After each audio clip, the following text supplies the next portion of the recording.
Welcome students. आज के lecture में आप लोगों का स्वागत है। आज हम लोग स्टार्ट कर रहे हैं डायमेंशनल एनालिसिस, है ना। तो यूनिट एंड डायमेंशंस का बड़ा इंपॉर्टेंट टॉपिक है ये आपका डायमेंशनल एनालिसिस, है ना। इससे हमेशा क्वेश्चंस पूछे जाते हैं, इसलिए आपको इसको अच्छे से देखना चाहिए और कई जगहों पे ये बहुत हेल्पफुल होगा आप लोगों के लिए, है ना। तो इसको अच्छे से समझ लें और देख लें। तो हम स्टार्ट करते हैं। अब डायमेंशनल एनालिसिस हम चालू कर रहे हैं, तो सबसे पहले आपको क्या समझना जरूरी है बच्चों? डायमेंशंस। आपको डायमेंशंस की डेफिनेशन बहुत अच्छे से क्लियर होनी चाहिए। डायमेंशंस क्या होते हैं, तो उसकी डेफिनेशन लिखी हुई है, लेकिन पहले मैं आपको एक्सप्लेन करता हूँ, फिर हम डेफिनेशन पढ़ेंगे, है ना। अच्छा, डायमेंशंस मतलब कई बच्चे ऐसे समझते हैं कि वो डायमेंशन है, जैसे कि आपका 1D 2D 3D, है ना। तो बच्चों वो डायमेंशन नहीं है, ये अलग प्रकार का डायमेंशन है ना। तो आप उससे कंफ्यूज ना हो भाई। इंग्लिश में कई बार ऐसे होता है कि बहुत सारे शब्दों के दो मीनिंग होते हैं, है ना। जैसे आप एग्जाम्पल के तौर पे देखें तो फैन, फैन एक इंग्लिश वर्ड है। फैन का मतलब पंखा भी होता है और किसी स्टार का फैन भी होता है ना। आप किसी के फैन भी हो सकते हैं। भाई अमिताभ बच्चन का कोई फैन होता है, तो वो फैन का मीनिंग अलग है और फैन मतलब पंखा एक मीनिंग अलग है। तो ऐसे अलग अलग मीनिंग होते हैं सेम वर्ड्स के। वैसे यहाँ पे डायमेंशंस, वो 1D 2D 3D वाला डायमेंशन अलग है, और यहाँ पे जब हम यूनिट्स के केस में डायमेंशंस लिख रहे हैं उसका मतलब अलग है। तो उसका मतलब क्या है उसको हम समझते हैं। तो जैसे हमने पिछले लेक्चर्स में समझा हुआ है, यूनिट्स के बारे में हमने काफी कुछ पढ़ा हुआ है, तो हमें पता है कि ऐसा ही सिस्टम होता है ना, जिस सिस्टम को हम फॉलो करते हैं अभी प्रेजेंट समय पे, है ना। उसमें आपको ये भी पता है कि 7 फंडामेंटल क्वांटिटीज होती है ना बच्चों। कितनी फंडामेंटल क्वांटिटीज होती हैं? 7। और 7 फंडामेंटल क्वांटिटीज और 2 सप्लीमेंट्री क्वांटिटीज, प्लेन एंगल और सॉलिड एंगल, उनको छोड़कर जितनी भी क्वांटिटीज हैं वो एसआई सिस्टम में डिराइव्ड क्वांटिटीज होती है ना बच्चों। मैंने आपको बताया वो है डिराइव्ड क्वांटिटीज। फंडामेंटल क्वांटिटीज ऐसी क्वांटिटीज जो किसी पे डिपेंड नहीं करती, और डिराइव क्वांटिटी वैसी क्वांटिटी जो फंडामेंटल क्वांटिटी पे डिपेंड करती है ना। तो ये मैं आपको पहले भी समझा चुका हूं। तो एसआई सिस्टम में कितनी फंडामेंटल क्वांटिटीज हैं? तो 7 है। वो 7 फंडामेंटल क्वांटिटीज मैंने यहाँ लिखी हुई हैं।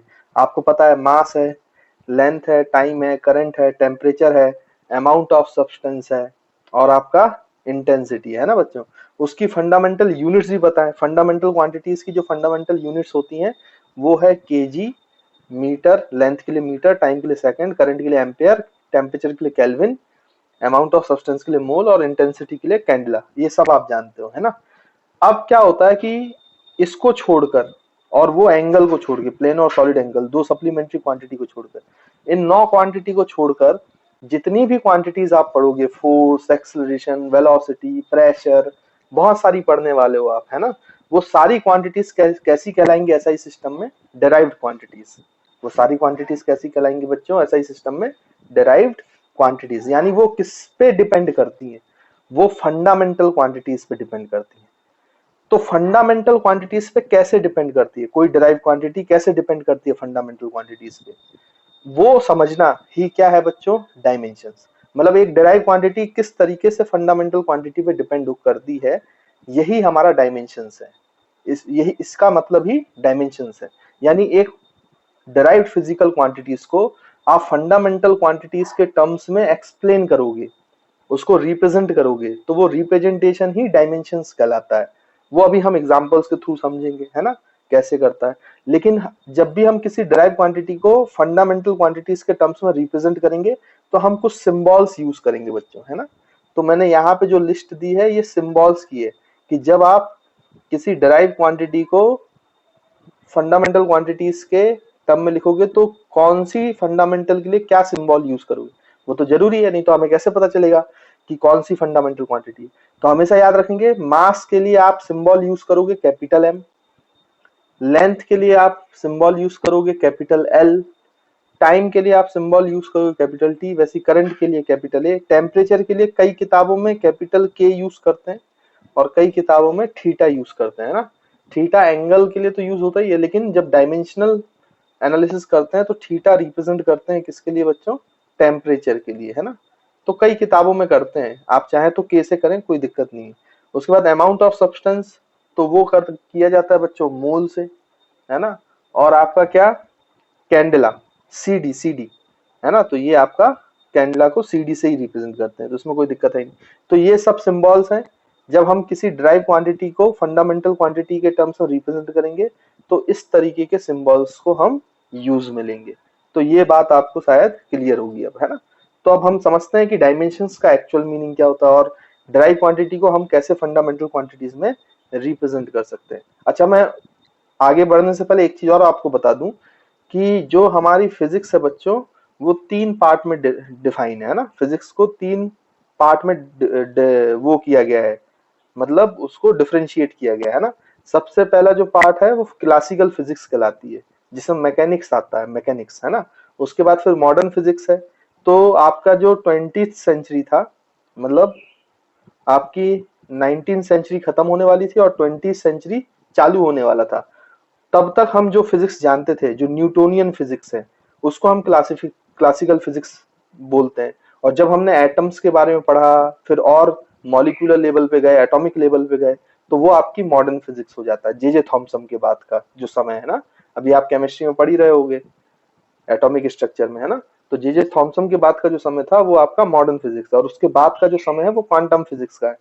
तो जो आपकी क्लासिकल फिजिक्स है मॉडर्न फिजिक्स से पहले, यानी उसको हम मैकेनिक्स बोलते हैं बच्चों। और 11th में आप मोस्ट ऑफ द चैप्टर जो पढ़ेंगे वो क्लासिकल फिजिक्स से रिलेटेड है, न्यूटन की ही फिजिक्स है वो, तो उसको हम मैकेनिक्स बोलते हैं। क्या बोलते हैं बच्चों? मैकेनिक्स। तो वो मैकेनिक्स में आपकी 3 फंडामेंटल क्वांटिटीज हुआ करती थी, क्योंकि उसके बाद ऐसा ही सिस्टम आया था। तो पहले जब ये 7 फंडामेंटल क्वांटिटीज नहीं होती थी, तो क्लासिकल फिजिक्स में, मैकेनिक्स में हम 3 फंडामेंटल मानते थे, मास, लेंथ और टाइम।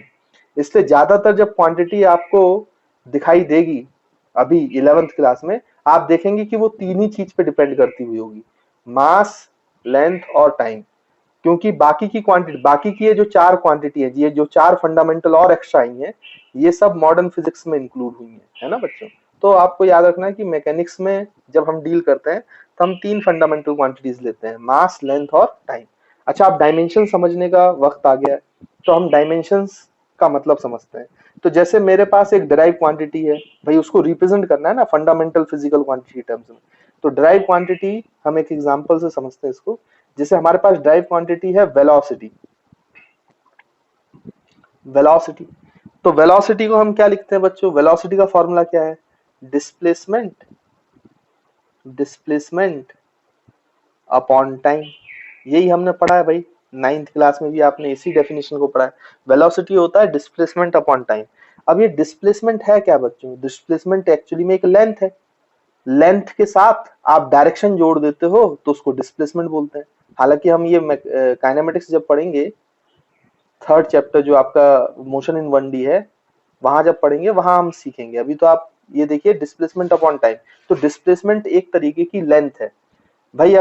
अब लेंथ के बहुत सारे नाम हो सकते हैं, जैसे रेडियस, डिस्प्लेसमेंट, डिस्टेंस, आपका पेरीमीटर, सरकमफ्रेंस, ये सब है तो लेंथ ही बच्चों, उसके नाम अलग अलग है। जैसे हम इंसान हैं, लेकिन हम इंसानों को पहचानने के लिए, अलग अलग पहचानों के लिए हमारे नाम अलग अलग है, लेकिन हमारी जो स्पीशीज है वो तो ह्यूमन की है, हम एक ही काइंड के हैं, ह्यूमन जाति के हैं, है ना, मानव जाति के हैं।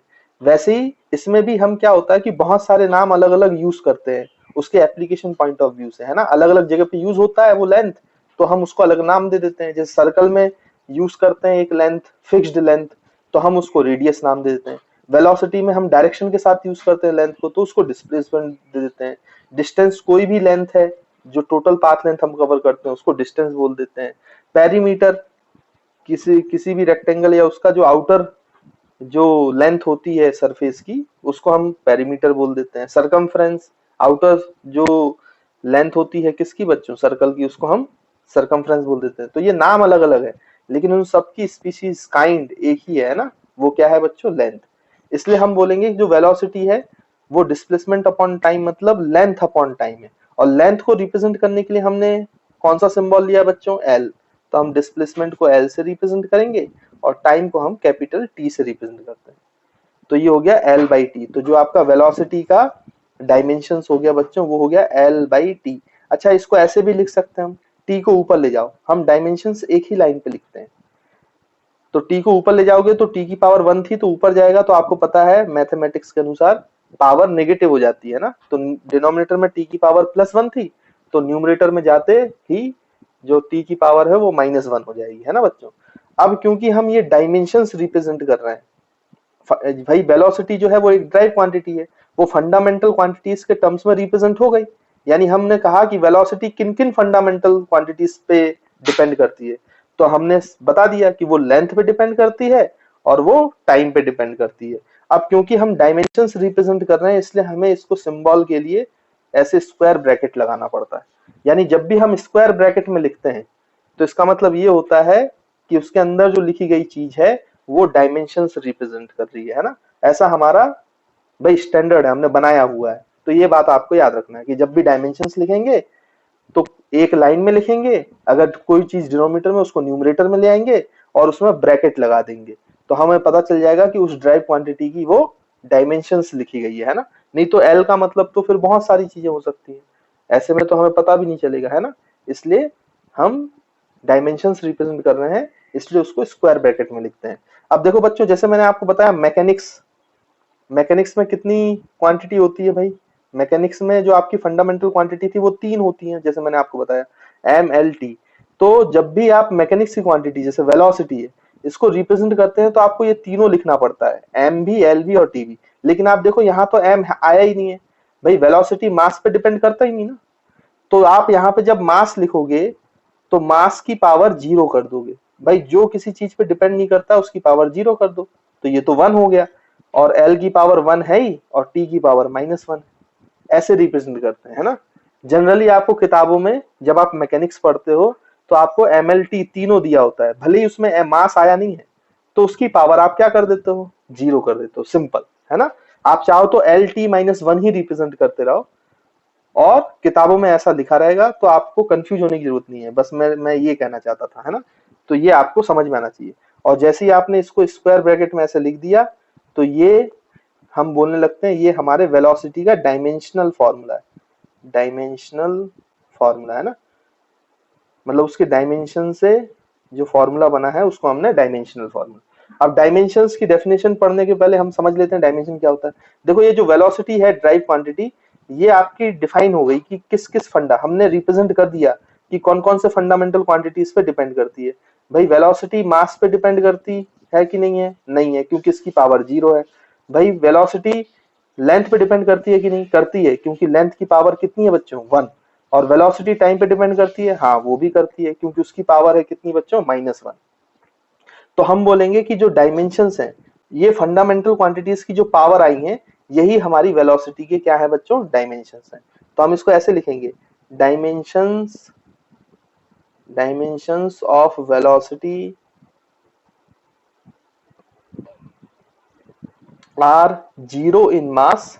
मास में कितना डायमेंशन है बच्चों, मास की क्या पावर है, जो फंडामेंटल क्वांटिटीज की पावर है वही हमारी ड्राइव क्वांटिटी की डायमेंशंस है। तो मास की पावर क्या है, 0। तो 0 इन मास, 0 इन मास का मतलब ये हुआ कि इसकी डायमेंशन अगर 0 है, इसकी पावर 0 है, तो मास इसमें मास पे डिपेंड करता ही नहीं है, वेलोसिटी मास पे डिपेंड करता ही नहीं है। कॉमा और क्या लिख सकते हैं, डायमेंशन लेंथ में कितनी है बच्चों वेलोसिटी में, तो 1।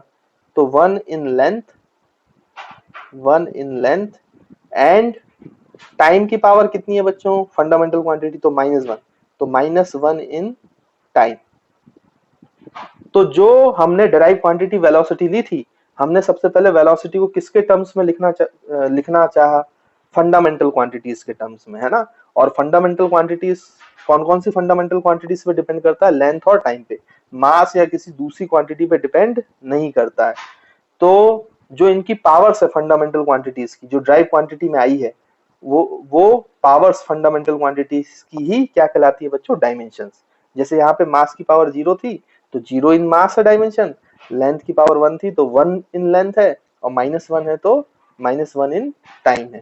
0 का मतलब ये होता है कि उस पर डिपेंड नहीं करती, लेंथ की पावर 1 का मतलब ये बता रहा है कि velocity is directly proportional to length. इसका मतलब आप लेंथ को 2 गुना करोगे तो वेलोसिटी भी 2 गुना हो जाएगी, लेंथ को आप 4 गुना करोगे तो वेलोसिटी भी 4 गुना कम हो जाएगी। और वैसे ही टाइम में डायमेंशन कितना है बच्चों, पावर कितनी है, -1। तो -1 ये बताता है कि वेलोसिटी जो है वो इनवर्स रिलेशन में है टाइम के साथ, इनवर्सली प्रोपोर्शनल है ना, माइनस साइन का मतलब ये होता है, पावर और माइनस साइन का मतलब ये होता है कि वेलोसिटी इनवर्सली रिलेटेड है किससे, टाइम से। यानी कि आप टाइम को 2 गुना बढ़ाओगे तो वेलोसिटी 2 गुना कम हो जाएगी, इनवर्स रिलेशन है ना। टाइम को आप 4 गुना बढ़ाओगे तो वेलोसिटी 4 गुना कम हो जाएगी। तो बच्चों देखो, डायमेंशंस हमें ये बताते हैं कि किस किस फिजिकल क्वांटिटी पे एक ड्राइव क्वांटिटी डिपेंड करती है। पहली चीज तो ये बता दिया डायमेंशन ने।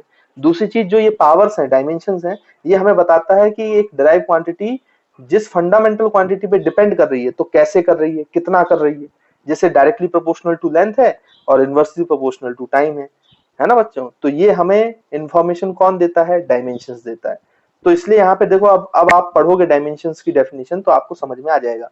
तो डायमेंशंस क्या होते हैं, तो dimensions of a physical quantity are the powers और एक्सपोनेंट। पावर्स को आप एक्सपोनेंट भी बोलते हैं ना, पावर्स और exponent to which the fundamental quantities are to be raised to represent that derived physical quantity. यानी किसी भी डिराइव्ड फिजिकल क्वांटिटी की जो डायमेंशंस है वो पावर्स और एक्सपोनेंट होते हैं, जो कि किस पे लगाए गए हैं, to which the fundamental quantities to be raised, जो फंडामेंटल क्वांटिटीज में रेस किए गए हैं वो पावर्स है ना। जैसे एल की पावर 1, एम की पावर 0 और टी की पावर -1। तो वो जो पावर्स हैं वो आपके रिप्रेजेंट करते हैं ड्राइव फिजिकल क्वांटिटीज को, तो उनको हम डायमेंशंस बोलते हैं। तो आई होप आपको डायमेंशंस की डेफिनेशन समझ में आ गई होगी। और ये पावर से हमें क्या समझ में आता है, पहली चीज तो हमें ये समझ में आ जाता है डायमेंशनल फॉर्मूला से कि एक ड्राइव क्वांटिटी, फिजिकल क्वांटिटी, वो किन किन चीजों पे डिपेंड करती है ना, किन किन फंडामेंटल क्वांटिटीज पे डिपेंड करती है। दूसरी चीज हमें ये भी समझ में आ जाती है कि उसकी जो पावर्स है, डायमेंशंस है, वो कैसे डिपेंड करती है, कितना डिपेंड करती है, अमाउंट हमें पता चल जाता है ना। जैसे डायरेक्टली प्रोपोर्शनल टू लेंथ और इनवर्सली प्रोपोर्शनल टू टाइम, तो ये भी हमें पता चलता है। एक चीज और हमें पता चलती है बच्चों, देखो क्या, कि वेलोसिटी के डायमेंशंस आपने बताया सर एल टी की पावर -1 है, ये है। तो यहां से आप अगर डायमेंशंस आपको पता है तो आप वेलोसिटी की यूनिट्स भी लिख सकते हो बच्चों। वेलोसिटी की यूनिट्स डायमेंशंस को देखकर और किसी भी सिस्टम में लिख सकते हो। कैसे हम देखें, देखो डायमेंशन लेंथ है और टाइम इनवर्स है, टाइम की पावर -1 है। तो आप देखो लेंथ को, अगर मेरे को एसआई सिस्टम में यूनिट लिखनी है तो एसआई सिस्टम में लेंथ किस में नापा जाता है बच्चों, तो एसआई सिस्टम में लेंथ मीटर में नापा जाता है। तो लेंथ की पावर 1 है तो इसलिए मीटर में नापेंगे तो मीटर की पावर भी 1 होगी। फिर टाइम सेकंड में नापा जाता है तो टाइम की पावर -1 है तो सेकंड की पावर -1 है। तो वेलोसिटी की यूनिट क्या आई बच्चों, मीटर पर सेकंड। किस सिस्टम में, तो एसआई सिस्टम में। फिर अगर मैं बोलूं कि वेलोसिटी की यूनिट भाई आप बताओ सीजीएस सिस्टम में, तो सीजीएस सिस्टम में आप जानते हो लेंथ को किस में नापते हो बच्चों, सेंटीमीटर में, और टाइम को किस में नापते हो, सेकंड में। लेकिन टाइम की पावर -1 है तो सेकंड इनवर्स, तो सेंटीमीटर सेकंड इनवर्स या सेंटीमीटर पर सेकंड, ये आपकी किस सिस्टम में यूनिट हो गई, वेलोसिटी की, सीजीएस सिस्टम में। फिर आपने कहा भाई कि एफपीएस सिस्टम में बताओ, तो एफपीएस सिस्टम में लेंथ किस में नापा जाएगा, फीट में, और टाइम तो सेकंड में ही नापा जाता है तो फीट पर सेकंड, ये किस सिस्टम में आपकी यूनिट हो गई बच्चों, एफपीएस सिस्टम। तो देखो डायमेंशन का एक फायदा और है, हमें डायमेंशंस देखकर किसी भी सिस्टम में हम यूनिट लिख सकते हैं। क्योंकि आप एक बात देखें कि किसी भी सिस्टम में आप चले जाओ, लेंथ लेंथ ही रहेगा और टाइम टाइम ही रहेगा। मतलब किसी भी सिस्टम में किसी एक ड्राइव क्वांटिटी की जो डायमेंशंस है वो चेंज नहीं होती। LT-1 एसआई सिस्टम में भी डायमेंशन है, सीजीएस सिस्टम में भी LT-1 है, और एफपीएस सिस्टम में भी वेलोसिटी का LT-1 है। तो डायमेंशन चेंज नहीं होता बच्चों, वो लेंथ पे ही डिपेंड करेगा और टाइम पे ही डिपेंड करेगा। हाँ, लेकिन अलग अलग सिस्टम में नापने का तरीका, मेजरमेंट करने का तरीका बदलता है। जैसे सीजीएस में लेंथ को सेंटीमीटर में नापा, एसआई में मीटर में नापा, एफपीएस में फीट में नापा, तो लेंथ को मेजर करने का तरीका बदल जाएगा। टाइम को तो सब में एक जैसे मेजर करते हैं, लेकिन और भी चीजें हैं, मास को मेजर करने का तरीका बदल जाएगा, लेकिन मास थोड़ी ना बदल जाएगा, मास किसी और क्वांटिटी में थोड़ी ना बदल जाएगी। तो किसी भी यूनिट में आप किसी भी सिस्टम में चले जाओ, एक डिराइव क्वांटिटी की जो डायमेंशंस हैं वो हर सिस्टम के लिए कैसी होती है बच्चों, सेम होती है। तो हर सिस्टम में उसको नापने का तरीका बस बदल जाता है, लेकिन नापने का तरीका अगर आपको पता है तो उस सिस्टम में आप बहुत आसानी से डायमेंशन देखकर उसकी यूनिट लिख सकते हो। तो देखो बच्चों डायमेंशंस कितना उपयोगी है। सबसे पहली बात तो डायमेंशंस देखकर, डायमेंशनल फॉर्मूला देखकर हमें तुरंत पता चल जाता है कि एक डिराइव क्वांटिटी किस किस फंडामेंटल क्वांटिटीज पे डिपेंड करती है। डायमेंशंस देखकर हमें तुरंत पता चल जाता है कि कोई ड्राइव क्वांटिटी फंडामेंटल क्वांटिटी पे डिपेंड तो कर रहा है, लेकिन कैसे डिपेंड कर रहा है, कितना डिपेंड कर रहा है। तो directly proportional to length, inversely proportional to time, ये भी हमें पता चल जाता है। और तीसरी इंपॉर्टेंट बात बच्चों कि आप डायमेंशनल फॉर्मूला को देख के, डायमेंशंस को देखकर आप किसी भी सिस्टम में यूनिट लिख सकते हैं, क्योंकि डायमेंशंस जो होते हैं वो सिस्टम ऑफ यूनिट्स पे डिपेंड नहीं करते, वो हर सिस्टम ऑफ यूनिट के लिए एक डिराइव फिजिकल क्वांटिटी के लिए हमेशा सेम ही रहेंगे, बस उनको मीजर करने का तरीका बदल जाता है, इसलिए यूनिट्स बदल जाती हैं, है ना। यूनिट्स तो मतलब मेजरमेंट ले रहे हो आप। तो मेरे ख्याल से आपको डायमेंशंस के उपयोग समझ में आ रहे होंगे, और डायमेंशंस क्या होते हैं ये बात बहुत अच्छे से आपको क्लियर होगी, है ना बच्चों। तो आगे बढ़ते हैं और कुछ और एग्जांपल्स देखते हैं। तो जैसे हमने पहला एग्जांपल डायमेंशंस देखा किसका, वेलोसिटी का। तो ये आपका ब्रैकेट में लिखते हैं तो इसको क्या बोल देते हैं बच्चों, डायमेंशनल फॉर्मूला। और जो फंडामेंटल क्वांटिटीज की पावर है उसको क्या बोल देते हैं बच्चों, डायमेंशंस। और जब ऐसे लिखते हो आप, दोनों साइड ब्रैकेट लगाते हो, वेलोसिटी में भी और इधर m की पावर 0, l की पावर 1, t की पावर -1, ऐसे दोनों तरफ आप ब्रैकेट लगा देते हो, तो उसको बोलते हैं डायमेंशनल इक्वेशन। आप डायमेंशनल इक्वेशन बना रहे हो, इसका मतलब ये होता है। हालांकि डायमेंशनल फॉर्मूला, डायमेंशनल इक्वेशन या डायमेंशंस, ये तीनों एक ही मतलब है, तीनों का एक ही मतलब है, इनके कोई अलग अलग मतलब नहीं है, बस रिप्रेजेंट करने का थोड़ा सा अलग अलग तरीका है, बाकी चीजें तो तीनों सेम ही है। तो ये क्यों यूज की जाती है, ये आगे आप धीरे धीरे कैसे कैसे यूज करेंगे, ये धीरे धीरे आपको आगे समझ में ऑटोमेटिकली आ जाएगा, है ना। तो डायमेंशनल फॉर्मूला और डायमेंशंस हो या डायमेंशनल इक्वेशन हो, ये एक ही बात को रिप्रेजेंट करता है ना, कि एक डायरेक्ट क्वांटिटी किन किन फंडामेंटल क्वांटिटीज पे डिपेंड करती है, कैसे और कितना करती है। और आप किसी भी सिस्टम ऑफ यूनिट्स में डायमेंशन देखकर आराम से आप क्या लिख सकते हैं बच्चों, यूनिट्स लिख सकते हैं किसी भी सिस्टम में। और एक खास बात आप हमेशा याद रखेंगे कि सिस्टम कोई भी हो, आपके एक ड्राइव फिजिकल क्वांटिटी की डायमेंशंस चेंज नहीं होती हैं, सिर्फ उसको मेजर करने का तरीका चेंज हो जाता है। तो आई होप आपको ये क्लियर होगा, तो आप इसको अपनी कॉपी में नोट कर लेंगे। अब हम लोग चल रहे हैं नेक्स्ट पेज में, थोड़े और डायमेंशंस के एग्जांपल देखते हैं हम लोग, है ना। चलिए बच्चों देखो,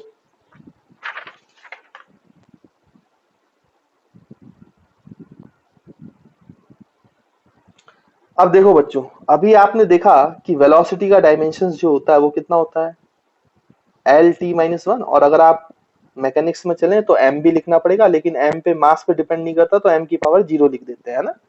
तो कहीं किताबों में ऐसा लिखा हो तो आप उससे घबराना नहीं। अब ये देखो, ये वेलोसिटी के डायमेंशन है। अब ये जो वेलोसिटी है ना, ये बच्चों कई प्रकार की होती है। जैसे मैं आपसे बोलूं कि भाई सिंपल एक वेलोसिटी हो गई, फिर आपको आगे पढ़ने को मिलेगा एक रिलेटिव वेलोसिटी करके टर्म होता है ना।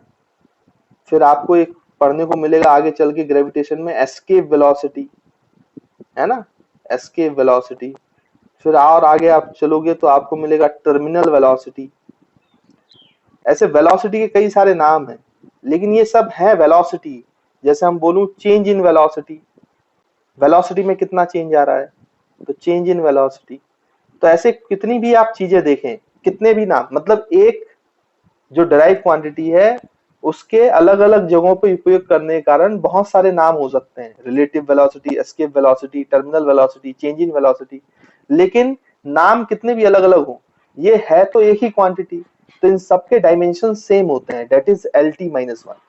यानी वो लेंथ पे डिपेंड करेगी, चाहे आपकी रिलेटिव वेलोसिटी हो, एस्केप वेलोसिटी हो, टर्मिनल वेलोसिटी हो या चेंज इन वेलोसिटी हो, और टाइम पे ही डिपेंड करेगी, किसी और चीज पे डिपेंड नहीं करेगी।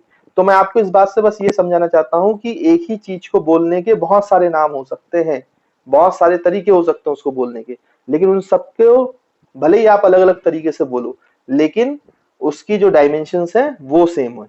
और ये भी हो सकता है इन सबके फॉर्मूले भी अलग अलग हो, तो फॉर्मूले से भी नहीं घबराना है, भले ही बच्चों फॉर्मूले अलग अलग होंगे, लेकिन उनके डायमेंशंस कैसे होंगे, सेम होंगे, हमेशा एक जैसे ही आएंगे। तो कुल मिला के मैं आपको ये बताना चाहता था कि एक ड्राइव क्वांटिटी को बहुत सारे अलग अलग जगहों पे यूज करने के तरीके अलग अलग होते हैं, उनके फॉर्मूले भी अलग अलग हो सकते हैं, उनके नाम भी अलग अलग हो सकते हैं, लेकिन वो सब है ही एक ही प्रकार का, मतलब वो सब वेलोसिटी ही है, चाहे कुछ भी नाम हो, तो उसके डायमेंशंस वही रहेंगे, वो चेंज नहीं होंगे। तो इन सब के लिए जो डायमेंशंस है वो L-t-1 ही है ना। इसको ऐसे रीड करते हैं, L-t की पावर जो -1 है उसको L-t-1 रीड करते हैं, तो L1 t-1, ठीक। अब आप आगे देखें, तो जैसे एक और एग्जांपल लेते हैं, सेकंड एग्जांपल लेते हैं। जैसे मैं आपको बोलता हूं एरिया, एरिया। अब देखो, एरिया जो होता है उसके कई सारे फॉर्मूले हैं। आपको देखो, रेक्टेंगल के लिए क्या निकालते हो बच्चों, लेंथ इंटू ब्रेथ, है ना। और अगर मैं आपसे बोलूं स्क्वायर के लिए, तो आप वहीं पे एरिया निकालोगे साइड का स्क्वायर, है ना। स्क्वायर का एरिया साइड का स्क्वायर होता है। जैसे मैं आपसे बोलूं कि भाई एरिया बताओ सर्कल का, तो आप बोलोगे sir pi r square, r radius है। जैसे मैं आपसे बोलूं कि भाई आप तो सरफेस एरिया ऑफ स्फीयर बताओ, तो आप बोलोगे sir 4 pi r square, sphere का एरिया होता है ना। और चाहे तो आप बोल सकते हो, मैं आपको बोलूं तो सिलेंडर का कर्व सरफेस एरिया कितना है, तो आप बोलोगे पाई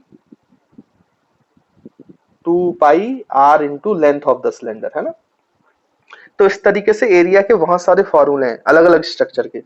लेकिन एरिया के सब कितने भी फॉर्मूले हो, उनके डायमेंशंस एक जैसे होंगे। जैसे बच्चों देखो, लेंथ इनटू ब्रेथ, तो ये भी लेंथ है और ब्रेथ भी लेंथ है, उसको बोलने का नाम अलग अलग है, लेकिन ये भी लेंथ है और ये भी लेंथ है।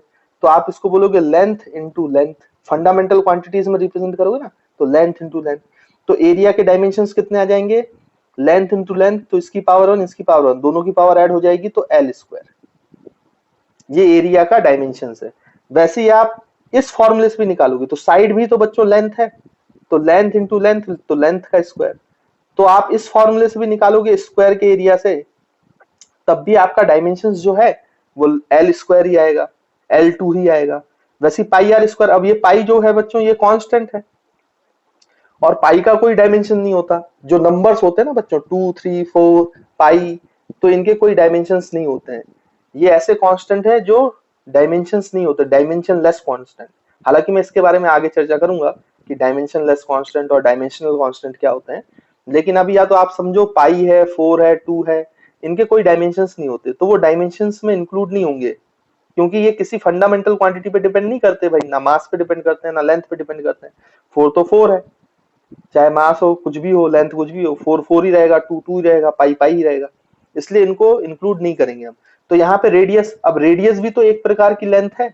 मैंने आपको बताया नाम अलग अलग है उनके एप्लीकेशन के हिसाब से, बट है तो वो सब लेंथ के ही पार्ट, स्पीशीज तो लेंथ ही है बच्चों, है ना। तो इसके क्या डायमेंशन हो जाएंगे, पाई के तो कुछ नहीं है, आर स्क्वायर है, तो आर रेडियस लेंथ है, तो लेंथ का क्या हो जाएगा बच्चों स्क्वायर, तो ये भी एल स्क्वायर, ये भी एल स्क्वायर। वैसे यहाँ पे 4 पाई के डायमेंशंस होंगे नहीं, क्योंकि ये तो कांस्टेंट टर्म है और नंबर है। तो यहाँ पे आर स्क्वायर, तो फिर से आपको लेंथ स्क्वायर मिल जाएगा, यहाँ पे लेंथ स्क्वायर मिल जाएगा। फिर यहाँ पे देखो 2 पाई, ये डायमेंशन लेस कांस्टेंट है, तो इनके कोई डायमेंशंस नहीं है, तो ये है, ये आपका आ जाएगा रेडियस, वो भी लेंथ है, और इनटू लेंथ, तो वो भी लेंथ है, वो भी आपको पता है। तो ये भी किस पे डिपेंड करता है बच्चों, लेंथ के, लेंथ की पावर 2 पे, है ना। तो ये देखो आप, मैंने आपको ये बस इतना बताना चाह रहा हूं कि आपकी एक फिजिकल क्वांटिटी के, ड्राइव फिजिकल क्वांटिटी के बहुत सारे फॉर्मूले हो सकते हैं, बहुत जगह पे अलग अलग फॉर्मूले हो सकते हैं, लेकिन उन सबकी डायमेंशन सेम होगी, क्योंकि वो सब है तो एरिया ही, और सबकी यूनिट भी सेम होती है। आपको पता है, देखो इसकी यूनिट, इसकी यूनिट, इसकी यूनिट, इसकी यूनिट, सबकी यूनिट निकालो, तो आपको पता है एरिया की यूनिट आप किसी फॉर्मूले से निकालो, मीटर स्क्वायर ही आएगी अगर ऐसा ही सिस्टम में बात करें। तो ये यूनिट सबकी सेम आने का मतलब यही बता रहा है कि सबकी डायमेंशन सेम है। भाई डायमेंशन से यूनिट निकाल सकते हो और यूनिट से डायमेंशन निकाल सकते हो।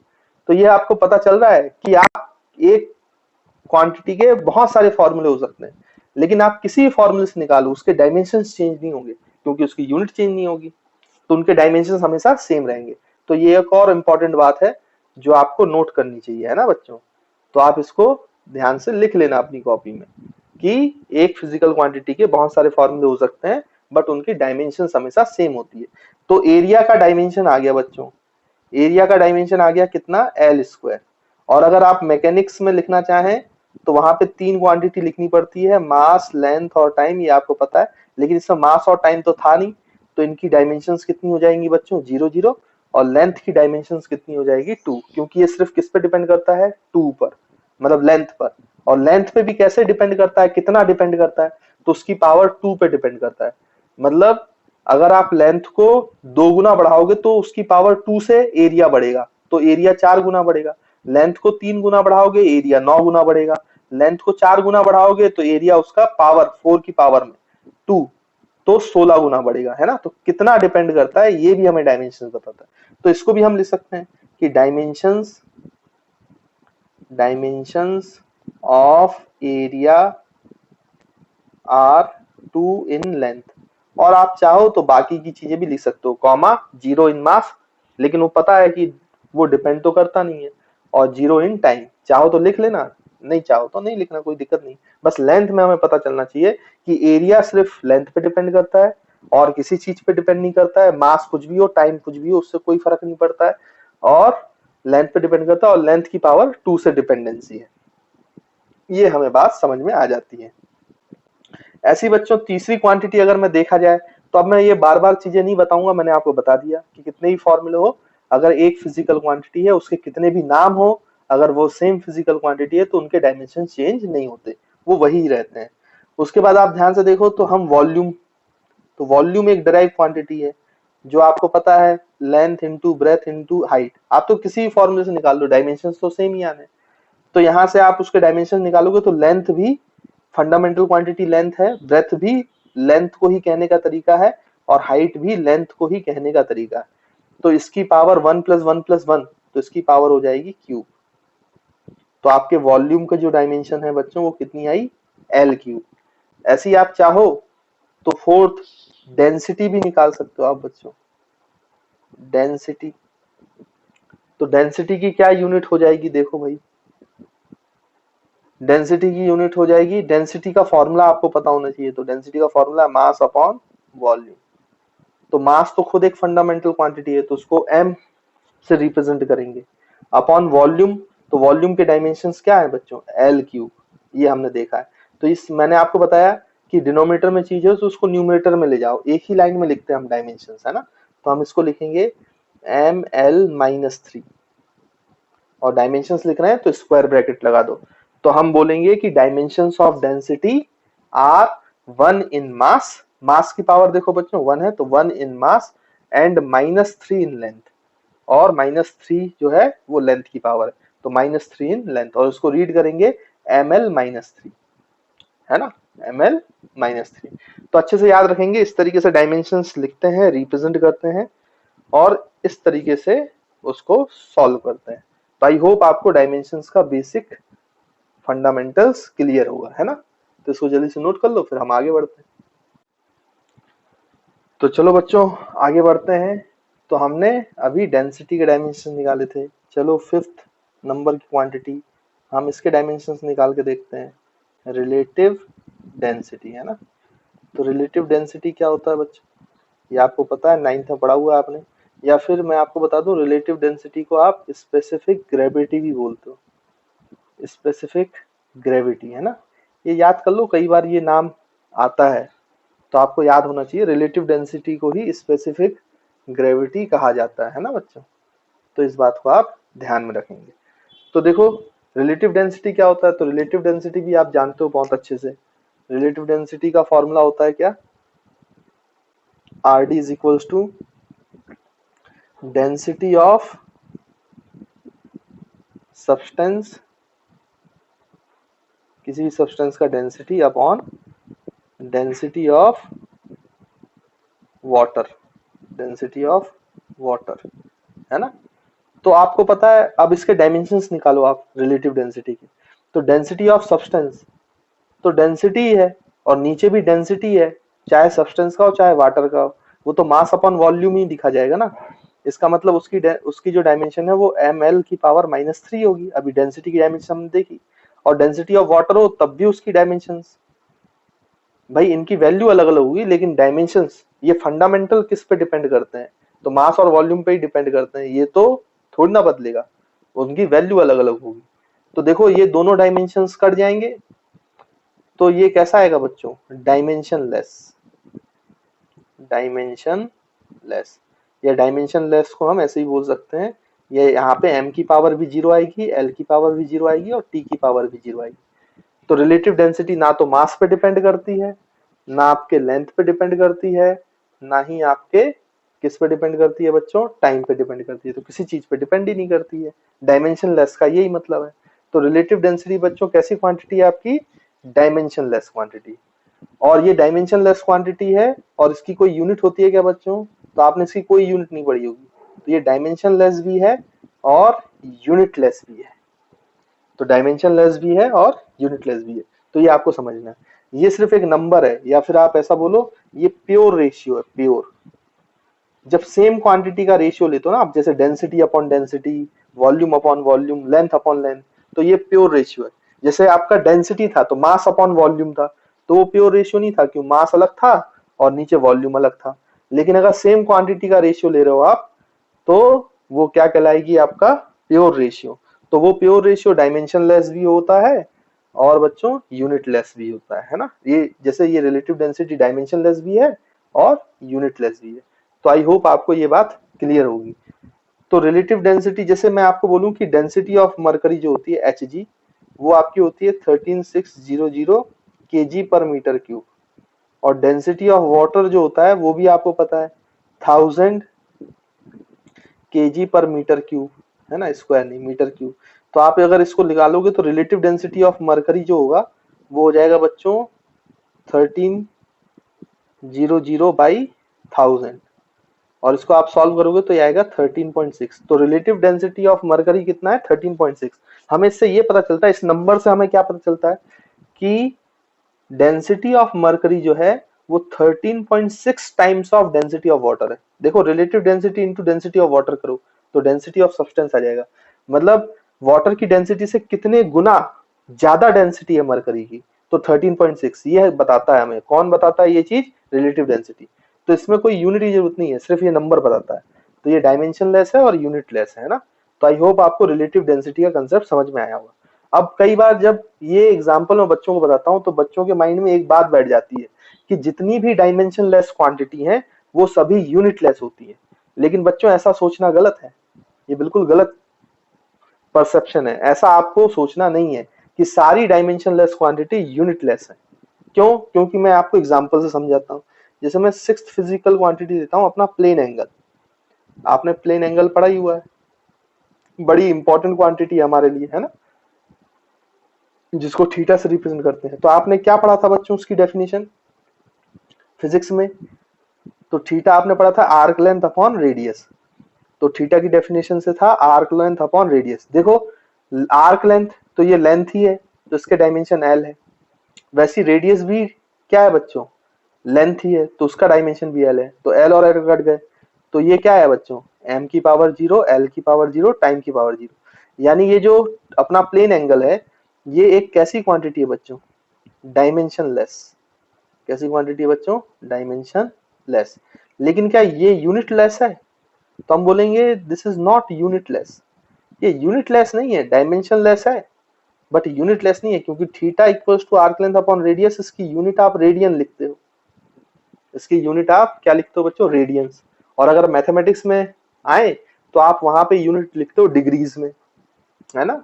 तो डिग्रीज में, रेडियंस में इसकी यूनिट होती है थीटा की, बट इसके डायमेंशंस नहीं है। देखो आपके सामने ही है, ना ये लेंथ पे डिपेंड करता है, ना मास पे डिपेंड करता है, ना टाइम पे डिपेंड करता है। तो थीटा जो है प्लेन एंगल है वो डायमेंशनलेस क्वांटिटी है बट यूनिटलेस क्वांटिटी नहीं है। इसलिए मैंने कहा कि ऐसा कहना बिल्कुल गलत है कि अगर आपकी क्वांटिटी डायमेंशनलेस है तो वो हमेशा यूनिटलेस ही होगी। वो यूनिटलेस हो भी सकती है और नहीं भी हो सकती है। लेकिन एक यूनिटलेस क्वांटिटी बच्चों, इसका उल्टा सोचो आप, एक यूनिटलेस जिसकी कोई यूनिट ही नहीं है, तो ऑब्वियस सी बात है उसका कोई डायमेंशन भी नहीं होगा। तो all the unitless quantities are dimensionless quantity, but all the dimensionless quantities may be unitless और मे नॉट बी। ये आपको याद रखना, उसकी यूनिट हो भी सकती है, नहीं हो सकती। लेकिन अगर किसी क्वांटिटी की यूनिट ही नहीं है तो फिर पक्का है कि वो कैसी क्वांटिटी है बच्चों? डायमेंशनलेस। तो मैं इस बात को यहाँ पे नोट करके लिख देता हूं, है ना। तो आप भी अपनी कॉपी में नोट करके लिख लेना। तो यहाँ पे मैं नोट करके लिख देता हूं, इस बात को आप याद रखेंगे। तो हमने क्या बोला कि ऑल द डायमेंशनलेस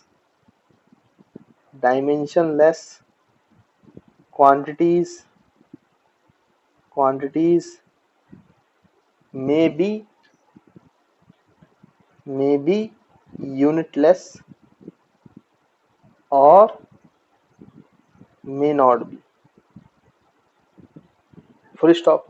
भाई हमने बोला कि जितनी भी डायमेंशनलेस क्वांटिटी है वो यूनिटलेस हो भी सकती हैं और नहीं भी हो सकती हैं, जरूरी नहीं कि वो हमेशा यूनिटलेस ही हो। एग्जांपल आपके सामने एंड बट, बट लिख लो आप, बट ऑल द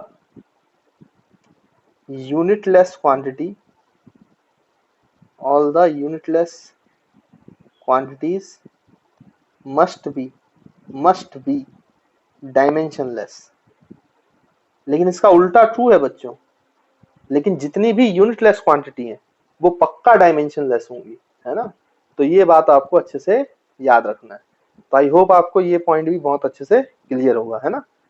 तो आप जल्दी से नोट करें, फिर हम आगे बढ़ते हैं। तो देखो बच्चों, हम और आगे बढ़ते हैं अब, है ना। तो आपके अभी तक हमने 6 फिजिकल क्वांटिटी के डायमेंशंस निकलवा दिए और अपन लिस्ट को लंबी करते हैं। 7th की अगर मैं बात करूं तो आपने एक और क्वांटिटी पढ़ी हुई है पहले, एक्सेलरेशन, है ना बच्चों, एक्सेलरेशन। तो आपने एक्सेलरेशन का बच्चों डेफिनेशन भी पढ़ा होगा, है ना। क्या था, 9th में पढ़ा होगा आपने, change in velocity, change in velocity upon time. ये तो एक्सेलरेशन था बच्चों। और मैंने आपको कई बार बताया हुआ है कि नाम अलग अलग हो लेकिन अगर वो वेलोसिटी है तो उसके डायमेंशन चेंज नहीं होंगे। तो जैसे चेंज इन वेलोसिटी है तो वेलोसिटी का ही चेंज, वेलोसिटी ही है, तो वो क्या कहलाएगा, एल टी माइनस वन, उसके डायमेंशन भी एल टी माइनस वन होंगे, है ना। ये हम निकाल चुके हैं, आप चाहें तो पीछे स्लाइड में देख सकते हैं। और उसके बाद टाइम, तो टाइम का डायमेंशन टी ही होगा, ये भी हमें पता है। अब ये टी ऊपर आएगा तो एक और माइनस आएगा, तो माइनस माइनस क्या हो जाए, इसको ऐसे लिखेंगे ना बच्चों, मैंने कहा था एक ही लाइन में लिखते हैं अपन। तो टी माइनस वन पहले से था, ये टी ऊपर जाएगा तो टी माइनस वन आएगा। अब देखो टी की पावर साइड हो जाएंगी तो माइनस वन कितना हो जाएगा बच्चों, टू। तो एक्सेलरेशन का डायमेंशन हमें पता चल गया, L T minus to, L T minus to. देखो बहुत सारी क्वांटिटीज हमारे 11th क्लास में आने वाली है, तो धीरे धीरे आपको उनकी डायमेंशंस याद हो जाएंगी। लेकिन अभी आपको किताब में यूनिट एंड डायमेंशन से बहुत सारे डायमेंशंस दिए होंगे, तो आपको एक बार उनको रीड करना है, ज्यादा उसमें समस्या या टेंशन नहीं लेना है ना। धीरे धीरे जब आप आगे बढ़ोगे तो आप खुद ब खुद सीखते जाओगे और अपने आप ही याद हो जाएंगे आपको, है ना। लेकिन अगर कुछ कुछ आप याद कर सको तो जरूर याद कर लो, जैसे वेलोसिटी, एक्सेलरेशन, ये 7th क्वांटिटी थी। अब जैसे मैं एक चार्ट के थ्रू आपको बता देता हूँ कि और भी बहुत सारी क्वांटिटीज के डायमेंशंस आप लिख सकते हो, है ना। तो यहाँ पे मैं लिख देता हूँ, जैसे अभी हमने क्या लिखा बच्चों, किसकी डायमेंशंस लिखे, एक्सेलरेशन के। तो एक्सेलरेशन के डायमेंशंस क्या थे, एल टी माइनस टू। अब देखो हम एक्सेलरेशन में, अगर आपको याद होगा 9th में, अगर मैं एक्सेलरेशन में मास का इंटू कर दूं, into mass, acceleration into mass, तो मास इंटू एक्सेलरेशन क्या होता था बच्चों, फोर्स। एक नई क्वांटिटी बन गई जिसको हमने क्या बोल दिया, फोर्स, है ना बच्चों। तो ये जो फोर्स है, ये आप देखो फोर्स के डायमेंशन क्या होंगे, तो एक्सेलरेशन के डायमेंशन में मास का मल्टीप्लाई होगा, मास का मतलब एम और जुड़ गया तो एम की पावर वन आ गई, तो M L T minus two. तो ये किसकी डायमेंशन हो गए बच्चों, फोर्स के, है ना। तो फोर्स के डायमेंशन भी हमने सीख लिए।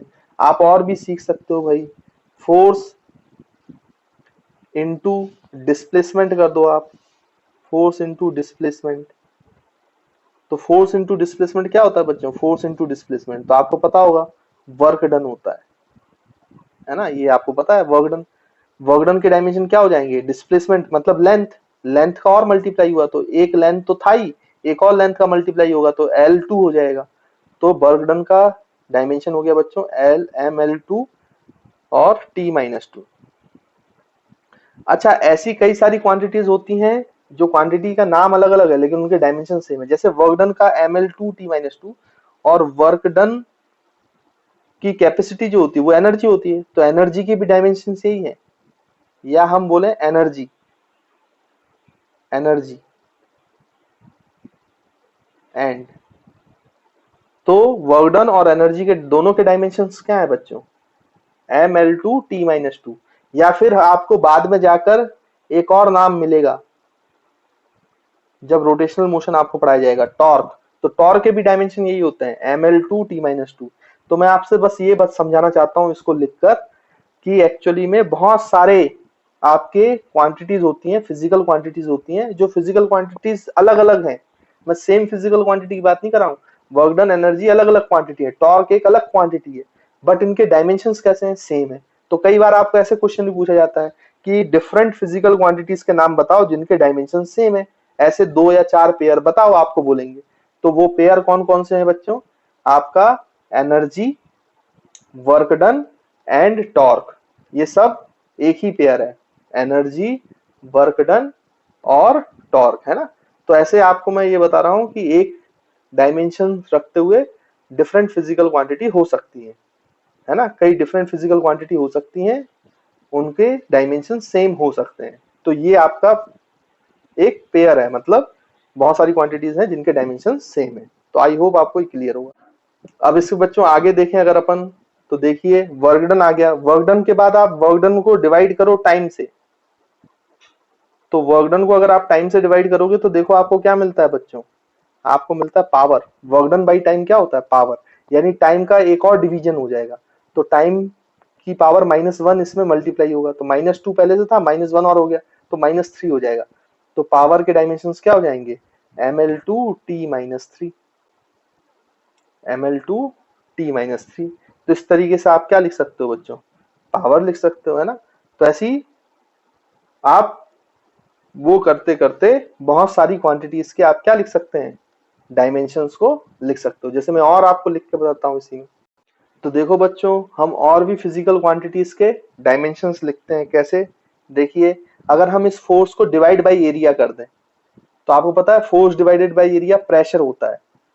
तो प्रेशर के डायमेंशंस क्या होंगे वो भी हम लिख सकते हैं। देखो फोर्स के डायमेंशन है mlt-2, तो mlt-2 डिवाइड बाय एरिया के डायमेंशन हम पहले निकाल चुके हैं। क्या निकाला था हमने? L2।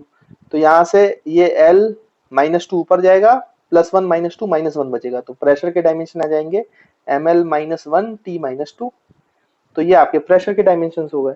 और ऐसी और क्वांटिटी हैं जिनके डायमेंशन सेम है, लेकिन वो प्रेशर नहीं है, वो अलग क्वांटिटीज हैं, लेकिन उनके डायमेंशन सेम है। जैसे यहाँ पे मैंने आपको बताया था वर्क डन, एनर्जी और टॉर्क, ये तीनों फिजिकल क्वांटिटी अलग अलग है, बट इनके डायमेंशन कैसे हैं बच्चों? सेम है।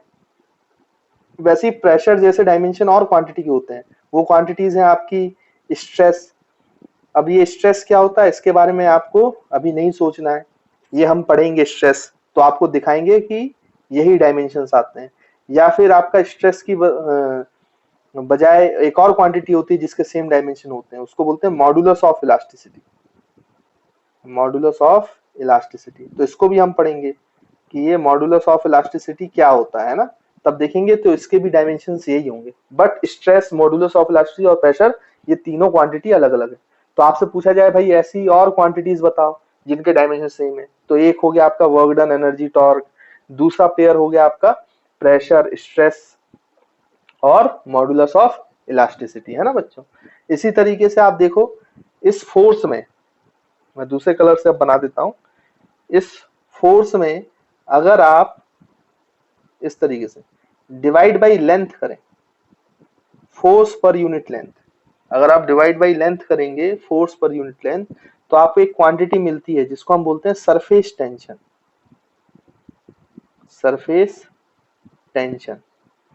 तो देखो बच्चों सरफेस टेंशन क्या हो जाएगा आपका? देखो सरफेस टेंशन जो है वो है फोर्स अपॉन लेंथ। तो फोर्स की आपको डायमेंशन पता है mlt-2 divide by length. Length की डायमेंशन L हो गई बच्चों। तो आप इसमें देखो ये L और ये L क्या हो जाएगा? कट जाएंगे। तो यहाँ से सरफेस टेंशन की डायमेंशन क्या आएगी? देखो आप mt-2 force per unit length, तो उसकी डायमेंशन हो गई mt-2। और मैं आपको बता दूं एक ऐसी क्वांटिटी जो होती है जिसकी डायमेंशन यही होती है जो सरफेस टेंशन की है, उस क्वांटिटी को हम बोलते हैं स्प्रिंग कांस्टेंट। स्प्रिंग कांस्टेंट, बाद में उसको हम k से डिनोट करेंगे, है ना बच्चों। किससे डिनोट किया जाएगा उसको? k से। तो देखो आपसे अगर और पेयर पूछा जाए कि भाई और भी पेयर बताओ जिनकी डायमेंशन सेम है ना, तो वो डिफरेंट क्वांटिटीज कौन कौन सी हो जाएंगी? सरफेस टेंशन हो जाएगी और स्प्रिंग कांस्टेंट हो जाएगी, है ना। इस तरीके से आप चाहें तो और भी क्वांटिटीज लिख सकते हैं। जैसे इसी में अगर देखें हम कि ये जो फोर्स है, इस फोर्स में आप मल्टीप्लाइड बाई टाइम करो। Force multiplied by time. तो अगर आप फोर्स मल्टीप्लाइड बाई टाइम करोगे बच्चों, तो आपको एक और दूसरी क्वांटिटी मिलेगी। उस क्वांटिटी का नाम है आपका इम्पल्स। ये भी आप बाद में मैकेनिक्स में ही पढ़ना है आपको, इम्पल्स, है ना। तो इम्पल्स जो होता है वो होता है फोर्स इनटू टाइम। ये इम्पल्स भी मिलेगा आपको। अब इसकी डायमेंशंस क्या होंगी इम्पल्स की, तो वो भी आप निकाल सकते हो भाई। इम्पल्स की डायमेंशन हो जाती है कितनी बच्चों, force upon force into time. तो फोर्स की डायमेंशन है ml t-2 और इंटू आप टाइम कर दो तो इंटू टी। तो देखो यहाँ पे t की पावर -2 है और इंटू टी होगी तो t की पावर 1, तो -2 + 1 तो -1 बचेगा। तो इसकी डायमेंशन हो जाएगी mlt-1, इस तरीके से mlt-1। तो ये आपकी इम्पल्स की डायमेंशन हो गई। अब इम्पल्स जैसी एक और क्वांटिटी होती है जिसको आप जानते हो, आप एक क्वांटिटी को और जानते हो जिसकी यही डायमेंशन होंगी, वो होता है मोमेंटम। मोमेंटम मोमेंटम क्या होता है बच्चों, मास इनटू वेलोसिटी। और मास क्या है बच्चों, m, और वेलोसिटी के डायमेंशंस क्या होते हैं, lt-1। तो आप दोनों का मल्टीप्लाई करोगे तो mlt-1 आ जाएगा। तो देखो मोमेंटम की डायमेंशंस किसके बराबर आए, इम्पल्स के बराबर। इम्पल्स के डायमेंशन भी mlt-1 है और मोमेंटम के भी डायमेंशंस आपके mlt-1 है। तो आप देख पा रहे होंगे इस तरीके से आप मोमेंटम और इम्पल्स दोनों अलग अलग क्वांटिटी हैं, बट उसके डायमेंशन सेम है। तो देखो मैंने आपको बहुत सारे पेयर बता दिए जिनकी जिनकी डेफिनेशन अलग है, जिनके फॉर्मूलेज अलग हैं, बट उनके डायमेंशंस देखो आप सेम है। जैसे यहाँ pressure, stress, modulus of elasticity, यहाँ पे सरफेस टेंशन, स्प्रिंग कांस्टेंट एक जैसे डायमेंशन रखते हैं, वर्क, एनर्जी, टॉर्क एक जैसे डायमेंशन रखते हैं, आपका इम्पल्स और मोमेंटम एक जैसा डायमेंशन रखता है। तो ऐसे करते करते आप चाहें तो बहुत सारी क्वांटिटीज लिख सकते हैं। ऐसी क्वांटिटीज की कोई कमी नहीं है। अभी आप 11th अकेली क्लास में जब आप पढ़ेंगे तो 250 से 300 फिजिकल क्वांटिटीज आप वैसे ही पढ़ोगे, तो उन सबकी डायमेंशन आपको लिखनी पड़ेगी। हालांकि हम कैसे लिखते हैं डायमेंशन वो आप सीख रहे हो, अगर आपको फॉर्मूला पता है तो आप बहुत आसानी से डायमेंशंस लिख पाओगे। कुछ हम एग्जांपल्स भी करेंगे जिसके थ्रू आपको और भी समझ में आएगा, है ना बच्चों। तो इसको जल्दी से नोट करें फिर आगे बढ़ते हैं। तो चलिए बच्चों अब हम आगे बढ़ते हैं और कुछ और फिजिकल क्वांटिटीज के डायमेंशंस निकालते हैं। जैसे बच्चों एक आपकी फिजिकल क्वांटिटी होती है जो आपने 9th क्लास में पढ़ी है, टाइम पीरियड, है ना। अब आप सब लोग जानते हैं इसको, तो मैं इसको समझा नहीं रहा हूँ, सिर्फ आपको डायमेंशन बता रहा हूँ। अब टाइम पीरियड में सिर्फ टाइम आता है, तो टाइम पीरियड को हम कैसे डिनोट करते हैं, टाइम है तो कैपिटल टी से, है ना। तो टाइम पीरियड का डायमेंशन क्या हो गया बच्चों, कैपिटल टी। मास और लेंथ पे डिपेंड नहीं करता टाइम पीरियड, है ना बच्चों, सिर्फ किस पे डिपेंड करता है, टाइम पे। तो टाइम पीरियड अपन ने कैपिटल टी रख दिया। वैसे ही आपका एक और फिजिकल क्वांटिटी है जो आपने 9th क्लास में पहले पढ़ी हुई है, जिसको हम बोलते हैं फ्रीक्वेंसी। तो फ्रीक्वेंसी होता था नंबर ऑफ ऑसिलेशन या नंबर ऑफ वाइब्रेशन पर सेकेंड। तो यहाँ पे उसका फॉर्मूला होता था, अगर आपको याद हो, एफ का फॉर्मूला, फ्रीक्वेंसी का फॉर्मूला 1/टाइम पीरियड। तो फ्रीक्वेंसी के क्या डायमेंशन हो जाएंगे, तो 1/टाइम पीरियड। टाइम पीरियड का डायमेंशन कैपिटल टी है, तो इसको ऊपर ले जाओगे तो ये हो जाएगा टी इनवर्स, और ब्रैकेट में रख दोगे तो ये डायमेंशन हो जाएगा। यानी फ्रीक्वेंसी का डायमेंशन हो गया टी इनवर्स, है ना बच्चों। ये हमें इस बात से, ये बात हमें समझ में आती है, ठीक। तो ये फ्रीक्वेंसी के डायमेंशन हो गए। अब मैं आपसे पूछूं कि भाई डायमेंशंस बताओ प्लैंक्स कांस्टेंट, प्लैंक्स कांस्टेंट। तो प्लैंक्स कांस्टेंट के डायमेंशंस क्या होंगे, इसको प्लैंक्स कांस्टेंट को स्मॉल एस से डिनोट करते हैं ना बच्चों। तो इसके लिए हमें कोई फॉर्मूला चाहिए, तब तो हम डायमेंशंस निकाल पाएंगे। तो आपको अगर एटॉमिक स्ट्रक्चर अभी केमिस्ट्री में पढ़ लिया है और या फिर आप बाद में पढ़ोगे, तो आप वहां पे एनर्जी ऑफ फोटोन निकालोगे, है ना बच्चों। और एनर्जी ऑफ फोटोन होता है E is equals to Planck's constant into frequency of photon. ऐसा आप निकालोगे, है ना। अगर नहीं पढ़ा है तो अभी कोई टेंशन मत लो, मैं फॉर्मूला बता रहा हूँ आपको। Planks constant into frequency energy होती है फोटोन की, है ना। तो बाद में आप केमिस्ट्री में पढ़ेंगे ही, नहीं तो आप 12th क्लास में फिजिक्स में पढ़ेंगे, ठीक। तो अभी तो आप फॉर्मूला देख लो। तो यहाँ से प्लैंक्स कांस्टेंट का फॉर्मूला क्या हो जाएगा बच्चों, तो प्लैंक्स कांस्टेंट का फॉर्मूला आप यहाँ से लिख सकते हो, देखो Planck's constant is equals to energy upon frequency. अब एनर्जी का मैंने आपको डायमेंशंस पहले ही बताया हुआ है, अभी हम पीछे लिख रहे थे, तो एनर्जी के जो डायमेंशन थे ml2t-2 थे, शायद आपको याद हो, और नहीं है तो आप उसको प्रैक्टिस करना, आपको याद हो जाएंगे। कुछ बेसिक बेसिक आपको डायमेंशन फॉर्मूले याद करने पड़ेंगे, हालांकि अभी आप इतनी प्रैक्टिस करोगे कि ऑटोमेटिकली आपको याद होते जाएंगे। तो ये आ गया प्लैंक्स कांस्टेंट एनर्जी, एनर्जी के डायमेंशन हम लिख लें, फ्रीक्वेंसी के डायमेंशन हमने अभी निकाले, ये t-1 है ना बच्चों, t-1 है। तो इसमें देखो t की पावर -2 और t की पावर -1 ये कट जाएगा, तो ऊपर बचेगा t की पावर -1, है ना बच्चों। तो ऊपर कितना बचेगा, t की पावर -1। तो प्लैंक्स कांस्टेंट का जो क्या है बच्चों, प्लैंक्स कांस्टेंट का वो डायमेंशंस मिलेगा आपको कितना, ml2t-1। तो ये हमारे पास डायमेंशन आ गया किसका बच्चों, प्लैंक्स कांस्टेंट। अब प्लैंक्स कांस्टेंट के जैसे डायमेंशन एक और फिजिकल क्वांटिटी होते हैं, बड़ी इंपॉर्टेंट है वो फिजिकल क्वांटिटी है एंगुलर मोमेंटम। मोमेंटम नहीं बच्चों, एंगुलर मोमेंटम एक अलग चीज है और मोमेंटम अलग चीज है ना। ये हम फिजिक्स में अभी आगे चलकर रोटेशनल मोशन में सीखेंगे कि एंगुलर मोमेंटम क्या होता है। तो एंगुलर मोमेंटम के क्या डायमेंशंस है, तो अगर आपको मैं बताऊं तो उसके डायमेंशन यही होते हैं। कैसे, वो मैं आपको बताता हूँ। तो अगर आपने एटॉमिक स्ट्रक्चर पढ़ा है, आपने एटॉमिक स्ट्रक्चर 9th में भी पढ़ा था केमिस्ट्री में, तो वहां पे आपको बोर्स का सेकंड पोस्टुलेट पढ़ाया गया होगा।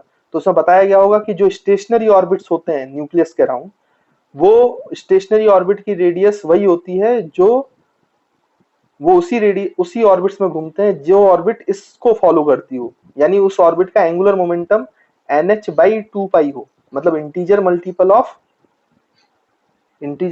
ऑफ h/2 हो, तभी वो उसमें घूम सकता है, नहीं तो नहीं घूम पाएगा। वो उस ऑर्बिट में इसके अलावा कोई दूसरी ऑर्बिट होगी जिसमें ऐसा एंगुलर मोमेंटम नहीं आएगा, तो उसमें नहीं घूमेगा इलेक्ट्रॉन, है ना, ऐसा पढ़ा होगा। या फिर अभी केमिस्ट्री जब आप पढ़ रहे होंगे तो एटॉमिक स्ट्रक्चर में ये चीज आपको बताई जाएगी बोर्स मॉडल में, है ना। खैर अपन तो अपने काम पे आते हैं, मैंने फॉर्मूला आपको बता दिया। अब देखो n क्या है, एक नंबर इंटीजर है, 1 2 3 4, ये तो अलग अलग ऑर्बिट्स को डिफाइन करने के लिए नंबर है। 2 भी एक कांस्टेंट है, पाई भी है, और ये डायमेंशनलेस कांस्टेंट है, इनके कोई डायमेंशन नहीं होते नंबर के, पाई के। तो इसका मतलब एंगुलर मोमेंटम डायमेंशनली किसके बराबर है, ये तो कांस्टेंट हट गए, डायमेंशनली वो प्लैंक्स कांस्टेंट के बराबर है। मतलब एंगुलर मोमेंटम के डायमेंशन भी प्लैंक्स कांस्टेंट के बराबर है, ml2t-1। तो देखो ये बात प्रूफ हो गई कि एंगुलर मोमेंटम और प्लैंक्स कांस्टेंट इन दोनों के डायमेंशन सेम होते हैं। तो ये बड़ा ही इंपॉर्टेंट पेयर है एक, Planck's constant and angular momentum. क्यों इंपॉर्टेंट पेयर है, क्योंकि ये आपको बहुत बार मेडिकल कॉम्पिटिटिव एग्जामिनेशन में भी डिफरेंट और इंजीनियरिंग कॉम्पिटिटिव एग्जाम में भी कई बार पूछा गया है, इसी पेयर को लेके पूछा है उसने कई बार, है ना। यही आपको ऑप्शन में देता है, तो इसको अच्छे से याद रख लेंगे, इसलिए मैंने आपको यहाँ पे बता दिया। अब आप देखो ये प्लैंक्स कांस्टेंट एक कांस्टेंट है, और इस प्लैंक्स कांस्टेंट की वैल्यू होती है बच्चों, जब आप आगे जाके पढ़ोगे तो प्लैंक्स कांस्टेंट की वैल्यू आपको सर बताएंगे 6.6 इंटू 10⁻34, और इसकी यूनिट बताई जाएगी जूल सेकेंड। तो ये कांस्टेंट वैल्यू होती है जो यूज होती है। तो देखो ये ऐसा कांस्टेंट है जिसके डायमेंशंस है, और ये पाई 2 नंबर ये ऐसे कांस्टेंट है जिनके डायमेंशंस नहीं है। तो कांस्टेंट जो कांस्टेंट क्वांटिटीज होती हैं वो भी दो प्रकार की हो सकती है बच्चों, एक डायमेंशनल कांस्टेंट जिनके डायमेंशंस हो, और एक डायमेंशनलेस कांस्टेंट जिनके डायमेंशंस ना हो। तो मैं यहाँ पे वो भी बना देता हूँ। देखो मैं आपको पहले बता चुका था जब मैं आपको यूनिट्स पढ़ा रहा था कि ये जो फिजिकल क्वांटिटीज होती हैं ये दो प्रकार की होती हैं। एक टाइप की फिजिकल क्वांटिटी हो सकती है कांस्टेंट हो, और एक टाइप की फिजिकल क्वांटिटी हो सकती है वेरिएबल हो। अब यहाँ पे ये जो फिजिकल क्वांटिटी है, जो कांस्टेंट फिजिकल क्वांटिटी, वो भी दो प्रकार की होती है बच्चों के। एक हो सकती है डायमेंशनल कांस्टेंट हो, डायमेंशनल कांस्टेंट, और एक हो सकता है आपका डायमेंशनलेस कांस्टेंट हो, डायमेंशनलेस कांस्टेंट, है ना। ये दोनों हो सकते हैं। जैसे डायमेंशनल कांस्टेंट जिनके डायमेंशन हो ऐसे कांस्टेंट, तो इनके क्या क्या एग्जांपल है बच्चों। तो अभी आपने देखा प्लैंक्स कांस्टेंट, या यूनिवर्सल ग्रेविटेशनल कांस्टेंट, या फिर आपका आप जाओगे तो यूनिवर्सल गैस कांस्टेंट, उसके भी डायमेंशंस होंगे, ईटीसी। ऐसे बहुत सारी क्वांटिटी अभी आपको 11th में पढ़ने को मिलेगी जहाँ पे ऐसे कांस्टेंट होंगे जिनके डायमेंशंस होंगे, है ना। तो ये डायमेंशनल कांस्टेंट है।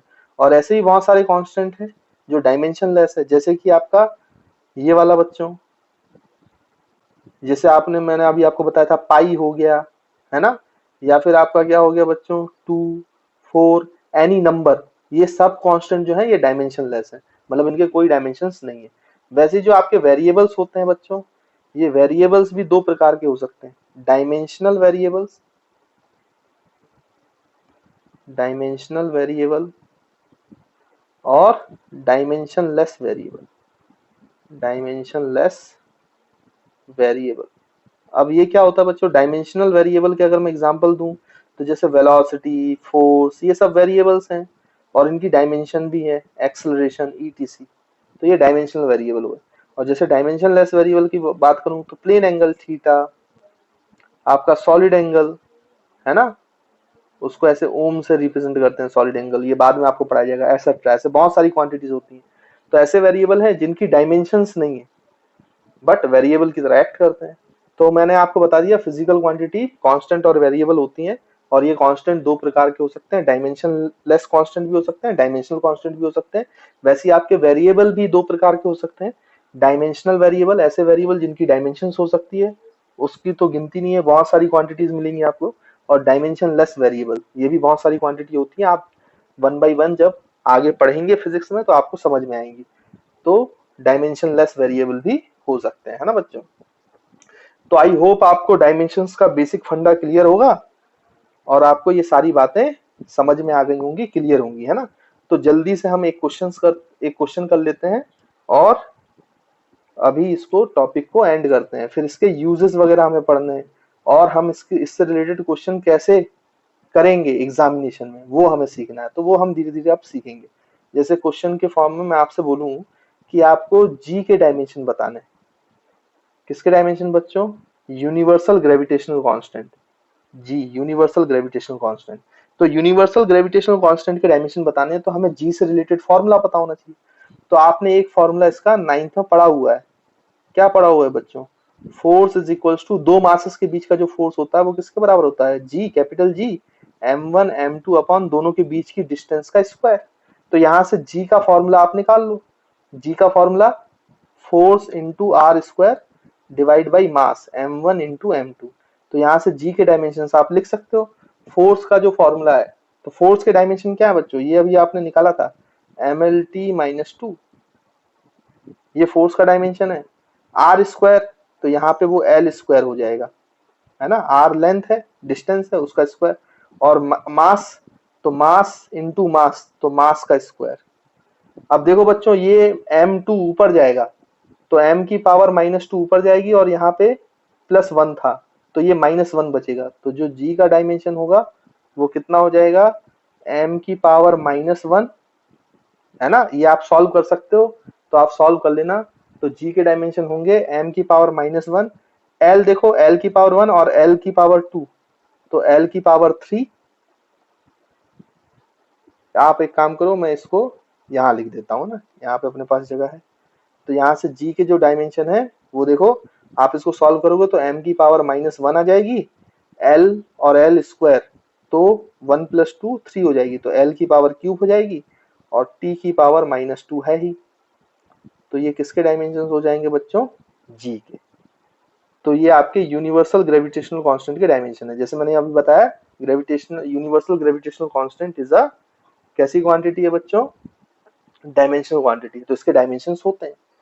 और मैंने आपको कई बार बताया कि किसी भी क्वांटिटी का आप उसके बहुत सारे फॉर्मूले हो सकते हैं, किसी भी फॉर्मूले से आप निकालो डायमेंशन सेम आएंगे। जैसे और एक और फॉर्मूला होता है कैपिटल जी का, उससे भी आप निकालोगे तो आपके डायमेंशन सेम आएंगे बच्चों, है ना। एक फॉर्मूला होता है एक्सेलरेशन ड्यू टू ग्रेविटी होता है ना जी, तो उसका फॉर्मूला होता है Gm/r², ये फॉर्मूला होता है। ये आपको फॉर्मूला मैं बताऊंगा कहां पर, जब आपको ग्रेविटेशन पढ़ाया जाएगा, है ना। लेकिन इस फॉर्मूले से भी निकालोगे तो यही डायमेंशन आएगा। देखो यहाँ से कैपिटल जी की वैल्यू निकालो, तो कैपिटल जी की वैल्यू हो जाएगी small G into r² divide by mass. अब बताओ जी, तो जी क्या है, एक्सेलरेशन ड्यू टू ग्रेविटी। अब इसका एक्सेलरेशन ड्यू टू ग्रेविटी, क्योंकि ये एक्सेलरेशन ग्रेविटी की वजह से इसलिए इसका नाम दिया गया, लेकिन है तो एक्सेलरेशन ही। तो एक्सेलरेशन के डायमेंशंस क्या होते हैं बच्चों, आपको पता है, मैंने पीछे लिखवाया हुआ है, Lt-2 इंटू r² तो आर स्क्वायर, आर तो डिस्टेंस है तो ये एल स्क्वायर ही होगा, और डिवाइड बाई मास, तो मास एम ही होगा। अब ये मास एम ऊपर जाएगा तो एम की पावर -1 हो जाएगा, और एल स्क्वायर एल क्यूब हो जाएगा, और टी -2। तो देखो फिर से बच्चों वही डायमेंशन आ गया जो यहाँ निकाला था। तो वही मैं बोल रहा हूँ कि आपके एक फिजिकल क्वांटिटी के डायमेंशन निकालने के लिए बहुत सारे फॉर्मूले हो सकते हैं। आप किसी भी फॉर्मूले का यूज करके जो आपको याद आ जाए आप वो फॉर्मूला उपयोग कर लो।